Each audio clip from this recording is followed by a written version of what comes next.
बिस्मिल्लाहिर्रहमानिर्रहीम। अस्सलाम वालेकुम। उम्मीद है आप ठीक होंगे, खैरियत से होंगे। तैयब बलोच आपकी खिदमत में फिर से हाज़िर है जी। आज जो हम डिस्कस कर रहे हैं वो सबसे अहम मामला है, यानी कि आम शहरियों का फ़ौजी ट्रायल से जुड़ा हुआ एक अहम मामला, एक अहम मुकदमा जिसकी आज भी समाअत हुई। चीफ जस्टिस उमर अता बंदयाल की सरबराही में सुप्रीम कोर्ट के 6 रुकनी बेंच ने जो है वो आज इस मामले पर समाअत की और दौरान समाअत जो है वो अटारनी जनरल फॉर पाकिस्तान ने जो है वो वफाक का मौक़िफ़ जो है वो सिविलियन के मिलिट्री ट्रायल से मुतल्लिक जो है वो अदालत को प्रेजेंट किया, अदालत के सामने रखा। और दौरान समाअत अटारनी जनरल ने साने 9 मई से मुतल्लिक चश्मकुशा हक़ाइक़ जो हैं वो भी बयान किए और उसमें उन्होंने बताया कि ओवरऑल पंजाब के अंदर कितने सानियात हुए, कितने वाक़यात रूनुमा हुए, कला बला हसार में क्या हुआ, मियाँ वाली में क्या हुआ, और इस तरीके से जो जिनाह हाउस है लाहौर का, वहाँ पे किस तरीके से हमला किया गया। और फिर सबसे अहम चीज़ जो बतलाई गई कि वो वक्त का बताया गया, वो टाइमिंग बताई गई कि 3 से 7 बजे के दरमियान तकरीबन तमाम फ़ौजी तनसीबात पर जो है वो मुख्तलिफ़ किस्म के हमले जो हैं वो किए गए। यहाँ तक बताया गया कि किस तरीके से पाकिस्तान फ़ौज की यूनिफॉर्म की जो है वो तज़लील की गई। जिनाह हाउस के अंदर जब हमला हुआ तो किस तरीके से कोर कमांडर की जो यूनिफॉर्म थी उसकी तौहीन की गई, और इसके साथ साथ जो मिलिट्री सिंबल थे उनको जिस तरीके से फिर यादगार शोहदा के साथ जो कुछ किया गया। और फिर वो पाकिस्तान की जो हिस्टोरिक चीज़ें थीं, जैसा कि वो MM आलम का वो एक जहाज़ था जो उसने दुश्मन के ख़िलाफ़ जो है वो एक बैटल जीती थी मियाँ वाली में, उसको किस तरीके से जलाया गया। और फिर बतलाया गया कि मजमूई तौर के ऊपर 2.5 अरब रुपए का जो है वो नुकसान हुआ फ़ौजी तनसीबात पर हमले की सूरत में। और ये सारी चीज़ें जो है वो सुप्रीम कोर्ट के सामने जो है वो रखी गई। और इसके साथ साथ अटारनी जनरल फॉर पाकिस्तान ने आज फिर से जो है वो इस्तदा भी की कि चूँकि ये मामलात इंतहाई संजीदा और सीरियस नोयत के हैं, दरख्वास्त गुजारों ने जो चीज़ें उठाई हैं वो भी जो है वो सीरियस चीज़ें हैं, संजीदा हैं, तो अदालत इस हवाले से फुल कोर्ट जो है वो बेंच की तश्कील दे। लेकिन इस हवाले से चूँकि गुज़िश्ता समाअत के ऊपर भी जो है वो अटारनी जनरल फॉर पाकिस्तान ने अपना पॉइंट ऑफ व्यू पेश किया था और ये इस्तदा जो है वो की थी कि फुल कोर्ट बेंच बनाया जाए। लेकिन उस वक्त तो उसकी इस्तदा अटारनी जनरल की मुस्तरद की, लेकिन चीफ जस्टिस ने यह कहा था कि हम जजेस आपस में मुशावरत करेंगे और इस हवाले से हम आपको आगाह करेंगे। लेकिन आज इस हवाले से कोई ख़ास अपडेट जो है वो सामने नहीं आ सकी। लगता है कि अभी जजेस में या तो मुशावरत नहीं हो पाई या फिर चीफ जस्टिस अपनी गुज़िश्ता रोज़ के उस बयान के ऊपर अभी तक कारबंद हैं या कायम है कि भाई फुल कोर्ट बेंच बनाना जो है वो इस वक्त जो है वो मुमकिन नहीं है, जजेस अवेलेबल नहीं है, जजेस छुट्टियों पे हैं, कोई किधर है, कोई किधर है, कोई बैरून मुल्क है। तो यूँ और फिर ऐसा भी है कि 3 जजेस जो हैं वो इस बेंच का जो हिस्सा थे वो ऑलरेडी इससे अलग हो चुके हैं। तो अब ऐसी सूरत हाल के अंदर वैसे भी हमें यही लगता है कि फुल कोर्ट बेंच जो है वो नहीं बनेगा, तो शायद चीफ जस्टिस बनाना भी नहीं चाह रहे। और अगर ज़मीनी हक़ाइक़ देखें तो चीफ जस्टिस के पास जो है वो चीज़ें मौजूद ही नहीं है। जब जज ही मौजूद नहीं है तो वो कहाँ से फुल कोर्ट बेंच बनाएगा। अगर फुल कोर्ट बेंच बनाते हैं तो फिर शायद इनको गर्मियों की छुट्टियों तक के लिए जाना पड़े कि जजेस अवेलेबल हों, तो यूँ फिर ये मामला लटक जाएगा। तो शायद इसी वजह से उस पर खातिर खा जवाब जो है वो अदलिया की जानिब से या सुप्रीम कोर्ट की जानिब से अटारनी जनरल को नहीं दिया गया। लेकिन एक बात जो है वो आज बड़ी वाज़ेह हुई, और वो बात ये है कि सिविलियन के जो मिलिट्री ट्रायल का जो प्रोसीजर है उससे मुतल्लिक चंद जो सवालात हैं, जो जजेस के दिमाग में कुछ चीज़ें हैं, वो उन्होंने ओपनली जो है आज अटारनी जनरल से पूछा है और कहा है कि आप हमें हिदायत लेकर जो है वो बता दें कि देखें कि क्या जिन लोगों का ट्रायल होगा वो लिमिटेड ट्रायल होगा, किस तरीके से होगा, और फिर सबसे बड़ी बात जो है कि क्या उनको अपील का हक़ भी होगा या नहीं होगा। चीफ जस्टिस ने अपने तौर के ऊपर ये कहा कि कुलभूषण यादव को तो आपने अपील का हक़ दिया हुआ है, लेकिन आप हमें ये बताएं कि ये जिनको आप ट्रायल करेंगे सानिया 9 मई में जो लोग मुलव्वस हैं, क्या इनको भी अपील का हक़ होगा। तो इस पर जो है अटारनी जनरल फॉर पाकिस्तान ने तो ये कहा कि कुलभूषण जो है वो तो एक मुल्क दुश्मन अंसर है या मुल्क दुश्मन जासूस था और गैर मुल्की था, तो उसको अपील का हक़ जो है वो दिया गया। तो लेकिन चीफ़ जस्टिस का कहने का मकसद मेन ये था कि आप दुश्मन को जो है वो अगर अपील का हक़ दे सकते हैं तो ये तो फिर भी पाकिस्तान के शहरी हैं, तो इस पे भी आप हिदायत लेकर बताएं। और फिर ट्रायल क्या लिमिटेड होगा, इसका क्या तरीक़ाकार होगा, और यूँ जो प्रोसीजरल चीज़ें होंगी मिलिट्री कोर्ट्स के अंदर वो, और फिर शफाफ ट्रायल को यकीनी बनाने के लिए हुकूमत जो है वो क्या कर सकती है। तो ये सारी चीज़ें जो हैं वो अटॉर्नी जनरल फॉर पाकिस्तान से पूछी गई हैं।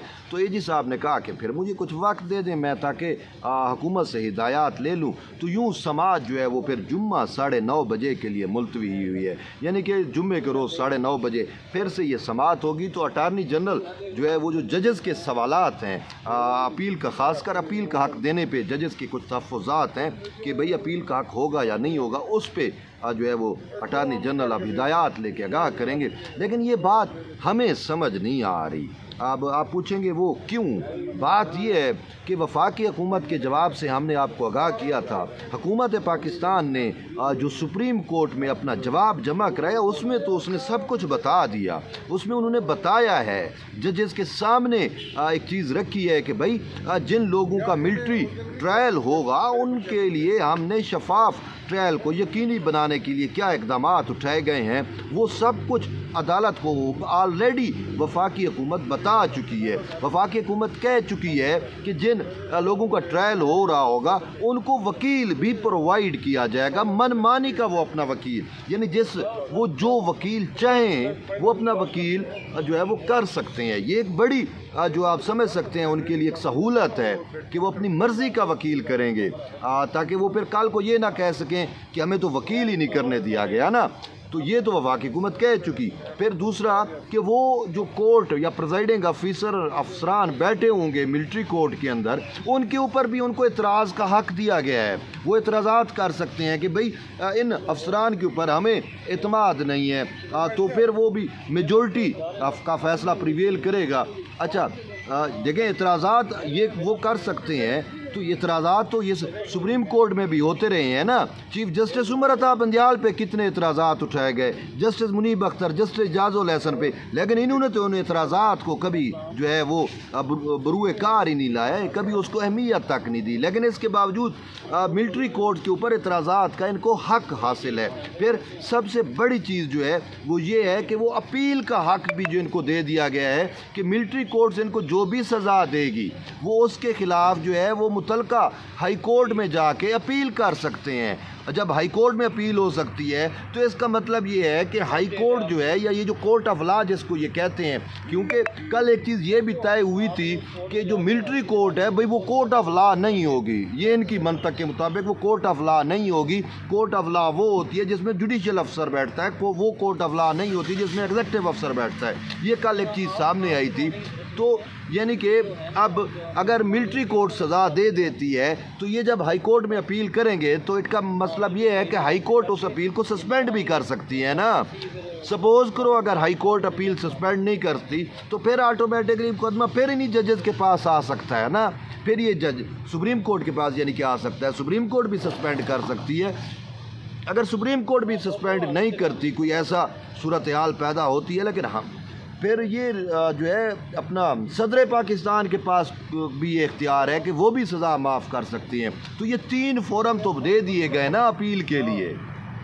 तो अगर यहाँ पे वो जजेस यही बैठे रहे, इमरानदार जजेस मौजूद होंगे, उस वक्त तक भी मैक्सिमम यही होगा कि अगर सबसे ज़्यादा डिले भी हो गया तो बंदियाल चला जाएगा ना, बाकी जजेस तो बैठे होंगे ना, तो वो तो फिर इनको सस्पेंड कर सकते हैं। लेकिन मसला ये है कि अब ये जो है वो किसी दरमियानी रास्ते की तलाश में निकल पड़े हैं। वैसे भी हमने देखा अक्सर बंदियाल साहब जो है वो जब इनकी कोर्ट चल रही होती है तो ये जो है वो आइन और कानून के मुताबिक या जो शवाहद होते हैं, जो हक़ाइक़ होते हैं, उनको मद्देनज़र रख कर फ़ैसला करने की बजाय ये कोई दरमियानी रास्ते की तलाश में होते हैं, कोई सालसी, कोई मुसालियत करने, यानी कि वो आप क्या कहते हैं, पंचायत, ये अदालत को पंचायत में तब्दील कर देते हैं। तो आज की भी सूरत हाल हमें कुछ यही लग रही है कि आज जब समाअत हुई और फिर ये जो चीज़ें पूछी गई हैं, उससे तो यही तासुर मिल रहा है कि बंदियाल साहब ने अब अपनी कोर्ट ऑफ लॉ को जो है फिर से पंचायत में तब्दील कर दिया है और कोई दरमियानी रास्ता तलाश करने की कोशिश कर रहे हैं कि भाई मिलिट्री कोर्ट्स में ट्रायल भी चले, लेकिन इनको अपील का हक़ और उनकी अश्योरेंस भी जो है वो हुकूमत से लेना चाह रहे हैं। तो यूँ ये सालसी समझ सकते हैं, मुसालियत समझ सकते हैं, पंचायत आप कह सकते हैं। तो ये अब उस सूरत में चले गए हैं। तो बहरहाल जुम्मे को अब चीज़ें जो हैं वो मज़ीद उभर के सामने आएंगी जब हुकूमत का फिर से ये मौक़िफ़ सामने आएगा। वैसे हुकूमत का मौक़िफ़ मैंने आपके सामने रखा कि मिलिट्री कोर्ट्स और ये अपील और इनके जो जजेस के सवालात हैं वो तो ऑलरेडी हुकूमत ने एड्रेस कर दिए हैं अपने उस जवाब के अंदर, जो 36 सफ़ात का शायद जवाब था और उसमें बड़ा वज़ाहती जवाब था। उसमें सब कुछ जो है वो बड़ी वज़ाहत और फसाद के साथ जो है वो उसमें लिखा गया था। बहरहाल अब देखते हैं कि जुमे को सूरत हाल किस तौर के ऊपर इमर्ज होती है और फिर बंदियाल साहब जो हैं वो किस सिमत इस मामले को लेके जाते हैं। आया वो कोर्ट ऑफ लॉ को कोर्ट ऑफ लॉ ही रखते हैं या फिर वो पंचायत में ही बदलते हैं। अभी तक तो सूरत हाल, आज की सूरत हाल से तो हमें यही नज़र आया कि इन्होंने पंचायत में तब्दील कर दिया। पहले भी एक मुकदमा आपको याद होगा जिसमें ये पंचायत लगा के बैठे थे और बाकायदा इन्होंने कहा भी था कि ये पंचायत है, ठीक है ना, जिसमें इन्होंने इमरान खान के लिए वो सहूलतकारी कर रहे थे मुज़ाकरात वाली कि भाई कोई रास्ता ढूंढें, ये करें। तो आज भी कुछ इस टाइप की सूरत हाल हुई है। तो बहरहाल अब जुमे को समाअत होगी तो हम देखेंगे कि क्या होता है। तो जो बहरहाल जुड़े रहिए तैयब बलोच के साथ, मिलते हैं एक नई वीडियो में, तब तक के लिए इजाज़त दें, अल्लाह हाफ़िज़।